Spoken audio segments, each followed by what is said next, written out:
করে। আচ্ছা, দরজা ভেঙে ঢুকে যাব? না না, ওইভাবে তো চোরেরা ঢোকে।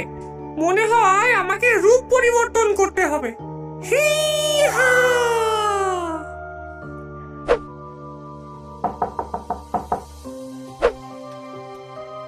এই ভর সন্ধ্যায় কে এলো?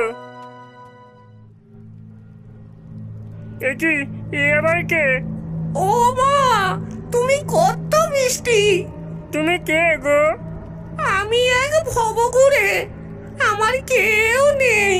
খুব খিদে পেয়েছে, বেশি না, শুধু একটু ভাত আর পেঁয়াজ দিলেই আমার কাজ হয়ে যাবে। লক্ষণ তো সুবিধার দেখছি না। আর বুড়ির চোখ দুটো অমন বিড়ালের চোখের মতো জল জল করছে। বুড়ির কাঁধে ওরকম ঝোলা কেন? শুনেছিলাম যেই বাড়ির লোক ডাইনিকে পেঁয়াজ দেবে